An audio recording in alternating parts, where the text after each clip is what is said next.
Hello students, welcome to my channel Gyan Ganga. Students, last time हमने बात किया था यहाँ पर, ये हम पढ़ रहे थे कि भाई मान लो अगर कोई एक एलिमेंट अकर करता है आइसोटोपिक फॉर्म में, तो हमें उसका क्या जानना पड़ेगा, परसेंटेज ऑफ आइसोटोपिक फॉर्म जानना पड़ेगा। आइसोटोपिक फॉर्म का परसेंटेज जानना पड़ेगा और फिर हम उसका एवरेज मास कैलकुलेट करेंगे। तो इस हिसाब से हम जो एवरेज एटॉमिक मास होगा क्लोरीन एटम का, उसके हिसाब से हम कैसे कैलकुलेट करेंगे, तो 35 इंटू 75/100 प्लस 37 इंटू 25/100, तो इक्वल्स टू हो जाएगा 105/4 प्लस 37/4, जो कि हमारा 142/4 यानी कि 35.5 यूनिट के बराबर आ जाएगा। तो मतलब ये कहने का है कि एक एवरेज मास लिख लेगा, ठीक है। इसमें ज़्यादा आपको दिमाग नहीं लगाना है, इसमें सिंपली आपको ये समझना है कि हमारा कैसे निकलेगा, एवरेज मास इस तरह से कैलकुलेट किया जाएगा। तो एवरेज मास हमारा कैलकुलेट करना पड़ेगा किस तरह से उसका परसेंटेज है। हर आइसोटोपिक फॉर्म का परसेंटेज जान के इस तरह से इसका एवरेज मास निकलेगा, ठीक है। इसका मतलब ये नहीं हुआ कि that any one atom of chlorine has a fractional mass of 35.5 you. इसका मतलब ये नहीं हुआ, ठीक है, कि किसी भी मतलब एटम का जो होगा क्लोरीन का जो फ्रैक्शनल मास 30.5 यू होगा, ठीक है। इसका मतलब ये हुआ कि if you take a certain amount of chlorine, इसका मतलब ये हो कि अगर आप सर्टेन अमाउंट ऑफ क्लोरीन लेते हैं, अगर आप सर्टेन अमाउंट ऑफ क्लोरीन लेते हैं तो क्या होगा, it will contain both isotope. इसके अंदर क्या होगा, it will contain both isotope of chlorine and the average mass is 35.5 you. तो उसमें क्या होगा, दोनों आइसोटोप्स होंगे क्लोरीन के और उनका जो एवरेज मास है वो कितना होगा, 35.5 यू होगा, ठीक है। तो इस तरह से ये हमारा हो गया। अब इसकी एप्लीकेशन की बात करते हैं। देखिए, तो ये बता रहा है कि भाई जब हम एप्लीकेशन की बात कर रहे थे, बता रहा है कि since the chemical properties of all the isotopes of an element are the same, क्योंकि देखिए जो भी इसकी केमिकल प्रॉपर्टीज़ होती हैं किसी भी एलिमेंट की, वो सारी क्या होती हैं, सेम होती है। तो normally we are not concern about taking a mixture, normally हम किसी मिक्सचर को लेने के उसमें नहीं होते हैं। लेकिन but some isotopes have special properties, कुछ आइसोटोप्स के पास क्या होती है, स्पेशल प्रॉपर्टीज़ होती हैं, ठीक है। कुछ आइसोटोप्स के पास क्या होती है, स्पेशल प्रॉपर्टीज़ होती हैं, विच फाइंड देम यूज़फुल, जिसकी वजह से वो काफ़ी ज़्यादा यूज़फुल हो जाते हैं अलग अलग फील्ड में, ठीक है।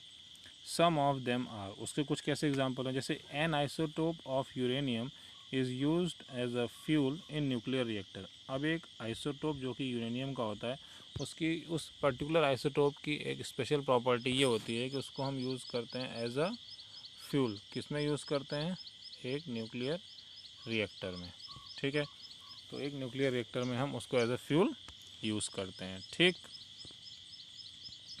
दूसरा क्या है, N isotope of cobalt is used in the treatment of cancer. देखिए हर कोबाल्ट में उसको नहीं यूज़ करते आप, तो उसका एक पर्टिकुलर आइसोटोप होगा कोबाल्ट का, उसी का यूज़ होगा किस में, ट्रीटमेंट ऑफ कैंसर में, ठीक है। तो N isotope of cobalt is used in the treatment of cancer. तो कोबाल्ट का कोई एक जो पर्टिकुलर आइसोटोप होगा ना, उसी का यूज़ होगा कैंसर में, बाकी में नहीं होगा, ठीक।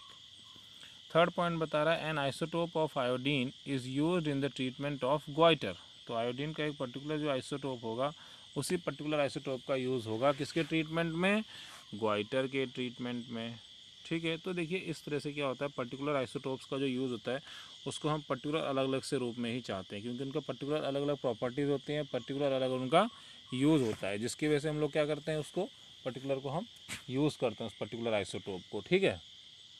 तो ये सारी चीज़ें आपको याद रखनी है कि आइसोटोप्स का देखिए कितना सारा एप्लीकेशन, ये बहुत इंपॉर्टेंट पॉइंट स्टूडेंट्स, मैं फिर से बता रहा हूँ आपको, ये सारे पॉइंट्स आपके दिमाग में होने चाहिए। अब मान लीजिए क्वेश्चन जीके के रूप में पूछ लिया जाएगा आपसे कि भाई कौन सा चीज़ है जो कैंसर के ट्रीटमेंट में यूज़ होता है, तो वहाँ पे कोबाल्ट लिख दिया जाएगा, तो आपको पता होना चाहिए कि हाँ कोबाल्ट का एक आइसोटोप है जो कैंसर के ट्रीटमेंट में यूज़ होता है। यूरेनियम का एक आइसोटोप है, यूरेनियम का एक जो आइसोटोप है वो न्यूक्लियर रिएक्टर में एज ए फ्यूल यूज़ होता है। आयोडीन का एक आइसोटोप है जो ग्वाइटर के ट्रीटमेंट में यूज़ होता है। देखिए कितनी इंपॉर्टेंट चीज़ें हैं, तो ये सारी चीज़ें आपको याद रखनी है, ठीक है। ये बहुत अच्छे से सारी चीज़ों को आपको दिमाग में बिठा लेना है। उसके बाद स्टूडेंट्स हमारा चैप्टर ख़त्म हो रहा है और लास्ट टॉपिक हमारा जो है उसमें ये आ गया आइसोबार्स। अब जानते हैं कि आइसोबार्स क्या होते हैं, ठीक है। तो ये देखिए 9th क्लास के बच्चों को तो ये हेल्प करेगा ही, साथ में उनको भी हेल्प करेगा जो भी बेसिक लेवल की साइंस पढ़ रहा हूँ किसी भी एग्जाम के लिए। इसको ऐसा नहीं सोचना है कि ये ऐसी सिर्फ 9th क्लास के लिए, जो भी बेसिक लेवल की साइंस पढ़ रहा हूँ इसको ये पढ़ सकता है और समझ सकता है। ठीक है, अब जानते हैं कि आइसोबार्स क्या होते हैं। तो कंसिडर करेंगे हम कोई भी दो एलिमेंट, जैसे कि मान लो कैल्शियम जिसका एटॉमिक नंबर 20 है और ऑर्गन जिसका एटॉमिक नंबर 18 है। दोनों हमने दो एलिमेंट ले लिए इस बार हमारे पास क्या है, दो डिफरेंट एलिमेंट है। ठीक है, तो यहाँ पे क्या हो रहा है, the number of electrons in these atoms is different. इसमें क्या होगा, जो नंबर ऑफ इलेक्ट्रॉन्स है इस एटम में वो तो डिफरेंट है, लेकिन इनका क्या है, but the mass number of both these elements is 40। तो इनका क्या सेम हो गया, मास नंबर। तो यहाँ पे ध्यान रखना है कि इनका क्या सेम हो जाता है, मास नंबर इनका सेम हो जाता है। तो mass number of both these elements is 40। ये आपको याद रखना है कि इनका जो मास नंबर है वो 40 है। ठीक, तो यहाँ पे हम ये देख रहे हैं कि भाई एटॉमिक नंबर अलग है, नंबर ऑफ इलेक्ट्रॉन्स इनके अलग हैं, दो एलिमेंट्स हैं लेकिन इनका मास नंबर सेम है। ठीक, that is the total number of nucleons is the same in the atoms of these pair of element. तो यहाँ पे ये कह सकते हैं कि इनकी जो टोटल नंबर ऑफ जो न्यूक्लियॉन्स होते हैं वो क्या है, सेम है in the atoms of this pair of element. तो इस पेयर ऑफ एलिमेंट में जो टोटल नंबर ऑफ न्यूक्लियॉन्स हो गए, यानी कि टोटल नंबर ऑफ न्यूक्लियॉन्स जो हो गए, यानी कि इनका total number of mass same है, total number of nucleons same है इन पेयर ऑफ एलिमेंट्स के। तो आप ये कह सकते हो कि एटम्स ऑफ डिफरेंट एलिमेंट, ये क्या हो सकते हैं, एटम्स ऑफ डिफरेंट हो सकते हैं, डिफरेंट एलिमेंट हो सकते हैं विथ डिफरेंट एटॉमिक नंबर, जिनका एटॉमिक नंबर अलग होता है। ठीक है, तो विथ डिफरेंट एटॉमिक नंबर तो डिफरेंट है, which have the same mass number are known as isobars. यानी कि ऐसे एटम्स डिफरेंट एलिमेंट्स के जिनका भाई एटॉमिक नंबर तो मतलब डिफरेंट है, जिनका एटॉमिक नंबर क्या है, डिफरेंट है, लेकिन जिनके पास क्या है, लेकिन इनके पास सेम मास नंबर है, तो इनका मास नंबर सेम है। ऐसे मतलब एटम्स को या ऐसे चीज़ों को हम क्या बोलते हैं, आइसोबार्स बोलते हैं। ठीक है, ऐसे एलिमेंट्स को या ऐसे पार्टिकल्स को हम क्या बोलते हैं, आइसोबार्स बोलते हैं, जिनका एटॉमिक नंबर तो डिफरेंट हो, जिनका लेकिन क्या सेम हो, मास नंबर सेम हो। ठीक है, तो इस तरह से स्टूडेंट्स आपने देखा कि हमारा ये चैप्टर पूरा ख़त्म हो गया। इसको अच्छे से पढ़िए, समझिए, इसके क्वेश्चन आंसर सॉल्व कीजिए। इसमें कोई भी डाउट हो तो पूछिए, अगर कोई डाउट हो इसमें आपको तो मैं उसके लिए अलग से वीडियो बना दूंगा। और ये हमारा चैप्टर ख़त्म हो गया है। तो इस तरह से हमने चैप्टर नंबर 4 भी ख़त्म कर दिया क्लास 9th का साइंस का। इसको आप अच्छे से पढ़िए, इसके पीछे के चैप्टर्स को भी आप अच्छे से पढ़िए, समझिए, एक्सरसाइजेस को सॉल्व कीजिए।